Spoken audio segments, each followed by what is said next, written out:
ওই রে, এখন এলো না তো? আসবে আসবে, সকাল 6টার ট্রেন ধরেছি, 9টায় ঢুকবে এখানে।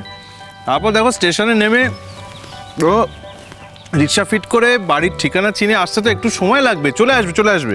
তোমাদের বললাম আমি গাড়ি নিয়ে যাই, শুনলে না? এখন টেনশন করছো তো? আরে বাবা রূপাঞ্জন, আমাদের সিরিয়াসনেসটা বোঝাতে হবে তো। হ্যাঁ, আমরা কতটা সিরিয়াস এখান থেকে নড়তে পারছি না, বোঝাতে হবে না এটা? কি যে বলো। বাবা কি মজা হবে না? আসলে কি বোকা হবে কি মুরগি হবে। এই ফোন করেছিল বাবিন, তখন বললো ও নাকি এবার একটা ডাক্তার নিয়ে আসছে, সে নাকি ওর বন্ধু। ডাক্তার? এই ডাক্তারকে কি বলবো তখন? এই যে তুমি যে এখানে বসে কখন থেকে এত কথা বলছো, আর ও যদি বাই চান্স চলে আসে আর তোমাকে এখানে দেখে ফেলে, কি হবে বলো তো? হ্যাঁ, চিনি ঠিক কথাই বলেছে। বাই চান্স এসে গেলে তোমরা এখানে দেখে ফেললে সমস্ত প্ল্যান ভেস্তে যাবে। গুনগুন, তুই ভেতরে চলে যাও। সাজি, গুনগুন নিয়ে ভেতরে যা। হ্যাঁ হ্যাঁ, যা যা। বাপরে বাপ। আবার কি হলো? শোনো শোনো শোনো, ও বাবা বাবা, বলছি আমাকে ছেড়ে দাও না। সোনাদা এমনি খুব রাগী, এসে যদি দেখে আমি এসবের মধ্যে আছি আমাকে ছাড়বে না, খুব বকাবকি করবে। তুমি আমায় ছেড়ে দাও। ইস, তোর ঘাড়ে কটা মাথা রে যে তুই বলবি? আমরা এখানে এতগুলো লোক রয়েছে আর তুই আমাদের টপকে বলে দিবি? বাবা, তুই আস্ত থাকবি? যা যা, সোনাদার কাছে বেশি ভালো সাজতে হবে না। তুইও না আগে খুব ভালো শাস্তিস। হ্যাঁ, তুই তো আগে এরকম ছিলি না, এরকম করছিস কেন? বুঝেছি, বিয়ে হয়ে যাবার পর থেকে। তোর থেকে কি? হ্যাঁ, আমায় দোষ দেওয়া হচ্ছে? মূর্খ বালিকা, আমার শালিকা। আমি তোমার দিদিকে 12টা বাজিয়ে দিয়েছি? তা নয় তো কি, ও আগে একদমই এরকম ছিল না, বিয়ে হয়ে যাওয়ার পর থেকে ও এরকম হয়ে গেছে। আমি ঠিক বলেছি? এই, কি বলছি? তোকে কেন এনেছি? তো 7 পুরুষের ভাগ্য ভালো, বেশি বড় বড় কথা বলবে না তুমি। আরে যা বলেছে সেটা করো, ওকে নিয়ে ভেতরে যাও। আচ্ছা ঠিক আছে ঠিক আছে। এই সাজি, প্লিজ চলো। তোমার ওই ক্রেজি দাদা যদি এখানে এসে দেখে না আমি এখানে তোমাদের সাথে বসে গল্প গুজব করছি, একদম বিশ্বাস করবে না। প্লিজ চলো প্লিজ চলো। আরে বাবা, ওকে তো ফুল মুরগিটা বানাতে হবে নাকি? হ্যাঁ হ্যাঁ, তাছাড়া আবার কি? মনে বলছো ওর নাকি খুব সিরিয়াস কাজ ছিল কলকাতায়, সেসব ফেলে বেটা আসছে। এসে যখন দেখবে কিছুই হয়নি। মানে তখন কি হতে পারে বলে মনে হয়? কি আবার হবে? প্রথমে শুধু রাগারাগি করবে, চোটপাট করবে, তারপর দেখবি আমাদের সঙ্গে আনন্দে হুল্লোড়ে মেতে গেছে। আরে ওর কি ইচ্ছে করে না নাকি? ওরও মনে মনে ইচ্ছে করে আনন্দ করতে। ও বেটা একটা ওই মুখোশ পরে থাকে, একটা রাগী একটা মাস্টার মশাইয়ের মুখোশ। ওইটা থেকেও কিছুতেই বেরোতে পারে না, সবাইকে নিজের ছাত্র ভাবে। এই গুনগুন, তুমি এবার যাও, আর লেট করো না, বুঝলে? হ্যাঁ হ্যাঁ হ্যাঁ, যাও যাও যাও যাও গুনগুন, তোমার বর না এলো বলে। আরে বাবা, তুমি যাও ভেতরে, আমরা ওকে একবারে সদল বলে নিয়ে যাচ্ছি। এই, আর ও যদি এসে জিজ্ঞেস করে যে তোমরা এখানে কেন বসে আছো যখন আমার জ্বর, হ্যাঁ তখন কি করবে? কি বলবো? আহারে, মেয়েটা সারা রাত কষ্ট পেয়ে এক ফোঁটাও ঘুমাতে পারেনি। এখন যদি আমরা ওর সামনে গিয়ে ভিড় করে কথাবার্তা বলি তাহলে তো ওর আরও কষ্ট হবে, তাই না? এটাই বলবো, বুঝতে পেরেছো? আরও বলবো বলবো এই আমরা জাস্ট এই একটু, আমাদেরও তো সারা রাত ঘুমটুম কিছু হয়নি, ওই আমরা একটু ব্রেকফাস্ট করছি, প্রকৃতির কোলে বসে ব্রেকফাস্ট, চা খাচ্ছি।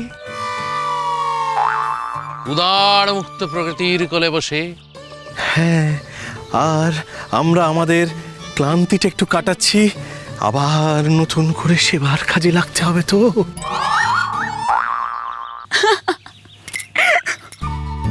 আই আই, হাসছিস কেন বোকার মতো? দাদা ভাই, আমার প্রচুর হাসি পাচ্ছে। তুমি যা নাটক শুরু করেছো না। বারে, এ দেখো না, আমার মেচকা কত ভালো গান গায়, তারপর আমার ভাইয়ের বউ, সে কত ভালো গান গায়। হ্যাঁ, আর কি অসাধারণ নাচে। তো আমি একটু নাটক করতে পারি না? দেখো, মেচকার গানের স্কুল খোলা হয়ে গেছে, এইবার আমি একটা নাটকের স্কুল খুলবো ভাবছি। এই রিজু, রিজু শোন না, বলছি আমার অনেকদিন কার না তো অভিনয় শেখার শখ। হ্যাঁ। তোর স্কুলে আমাকে ছাত্র নিবি? হ্যাঁ হ্যাঁ, কেন নেবো না? মাসে মাসে তুই আমাকে 2000 টাকা করে দিয়ে দিবি। এই এই শোনো না, আমার না একদম তোমাদের ছেড়ে যেতে ইচ্ছা করছে না ভেতরে। আরে বাবা, আমরা তো একটু পরেই তোমার কাছে যাচ্ছি। আচ্ছা ঠিক আছে, এই সাজি সাজি চলো, যা। হ্যাঁ হ্যাঁ হ্যাঁ, দেরি করো না, দেরি করো না। এ কি গো? বসো বসো হ্যাঁ? আমরা এখানে ওয়েট করছি, ওর জন্য একটা ব্যাপার হবে, ও এসে দেখবে। একা একা বসে চা বিস্কুট সব খেয়ে আরে যাচ্ছ না? তোমার জন্য কি রাখা হয়নি না? কেন ধরো। বিস্কুট না তা ঠান্ডা হয়ে গেছে। দাদা একটু তাড়াতাড়ি চলুন না প্লিজ।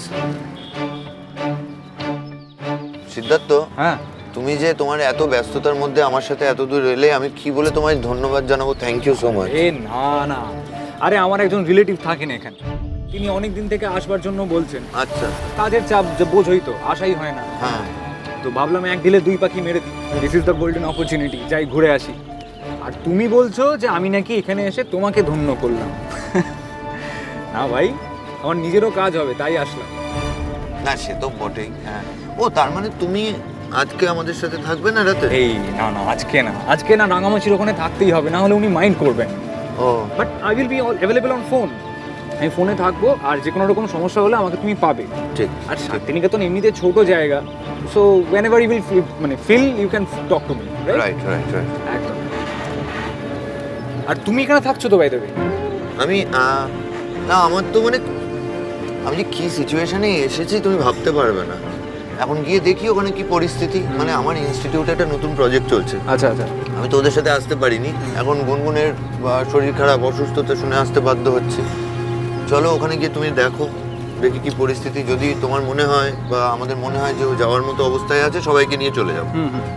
আর যদি দেখি যে একান্তই যেতে পারছে না, সেক্ষেত্রে আমায় থেকে যেতে হবে। খুব বিপদে পড়ে যাবো জানো, কাজের ক্ষতি হয়ে যাবে আমার।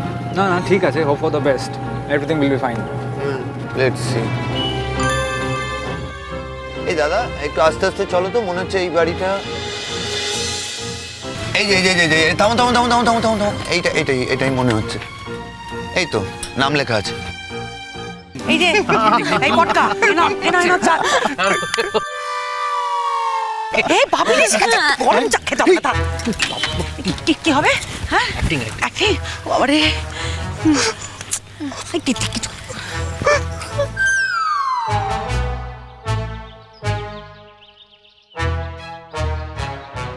ওই তো পটকা, এসো প্লিজ। হ্যাঁ পটকা। বাবিন, তোর মুখটা একদম শুকিয়ে গেছে দেখছি। কেমন আছে সেটা বলো, ওই- কি অবস্থা এখন? আচ্ছা ও হচ্ছে সিদ্ধার্থ, মানে ডক্টর সিদ্ধার্থ চ্যাটার্জি, আমার বন্ধু। চেনো তো বোধহয় তুমি? হ্যাঁ, ওকে চিনি। কেমন আছো সিদ্ধার্থ? আমি ভালো আছি, আপনারা সবাই কেমন আছেন? এই চলে যাচ্ছে আর কি। না মানে আমরা তো ভালোই আছি, কিন্তু ওদিকে বিয়ে। তা ভাই তুমি বিয়েতে কেন এলে না? আমি তো ছিলাম না, আমি তো রায়পুরে ছিলাম তখন। রায়পুরটাই মধ্যপ্রদেশের দিকে না? কেমন আছে গুনগুন সেটা বলো। একদম ভালো নেই বাবিন। ভালো নেই? আর তোমরা সবাই মিলে এখানে? মানে কি করব বলো বাবিন, মেয়েটা তো সারা রাত এত কষ্ট পেয়েছে, ঘুমাতেই পারেনি। এই ঘুমালো তো, তাই আমরা ভাবলাম একটু, আমরাও না সারা রাত জেগে রয়েছি, বুঝেছো? সারাটা রাত মেয়েটা শুধু ঘরের মধ্যে, বাবা সারাক্ষণ শুধু তোমার নাম করে যাচ্ছিল। আমরা ওই একটু ঘুমাচ্ছে বলে বাইরে এলাম, একটু চা খেয়ে আবার ভেতরে চলে যাবো। সাজি রয়েছে, ওকে আমরা পাহারায় রেখে এসেছি। আর তাছাড়া আমরা তো তোর জন্যই অপেক্ষা করছিলাম বাবিন। এক্স্যাক্টলি, মানে আমরা উপরে থাকলে যদি মানে আমরা একসাথে থাকলে খুব কথা বলি, বেশি কথা বলি, তো আমরা ডিস্টার্ব হবে গুনগুনের। ওই জন্য ওই সাজিকে ওপরে, শালিকা আমার শালিকা, আমি তো জামাই এবারই, সাজিকে ওপরে রেখে এসেছি। কোনো সমস্যা হলে আমাদের জানিয়ে দেবে তো? হ্যাঁ, তাহলে তাহলে চলো যাই। তোর একদম তর্স হয়েছে না বল?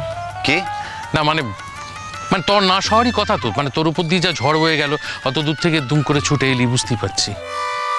না, ঝড় ববের কিছু নেই এখানে। কি পরিস্থিতি আমি বুঝতে পারছিলাম না, মনে হচ্ছিল তোমরা ক্রাইসিসে আছো। তাই আমি আবার তাড়াহুড়ো করে ওকে রিকোয়েস্ট করলাম যে সিদ্ধার্থ আমার সাথে চলো। ওর আবার মাসির বাড়ি, মানে রাঙামাসির বাড়ি এখানে। ও গুনগুনকে দেখেই চলে যাবে।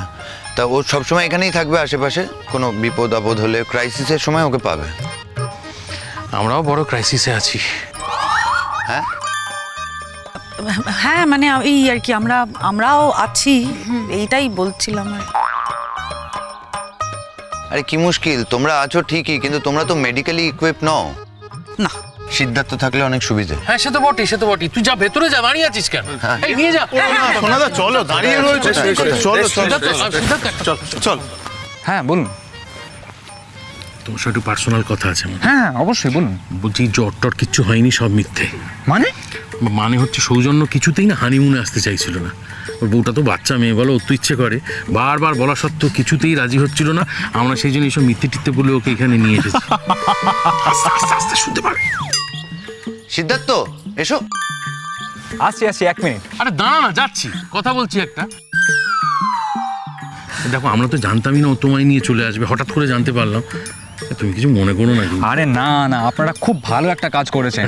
এমনিতে আমি শান্তিনিকেতন কতদিন থেকে আসার প্ল্যান করছি। তাই না? হ্যাঁ, তাহলে এখন 1 ঢিলে 2 পাখি মারা হয়ে গেল। বাহ। ও বাই দ্য ওয়ে, তাহলে এখন পেশেন্টকে দেখতে যাওয়ার কোনো ব্যাপার নেই? একদম ভেতরে যাবেই না, তুমি সোজাই তোমার পিসি না কি রাঙামাসির বাড়ি বেরিয়ে যাও, বুঝলে তো?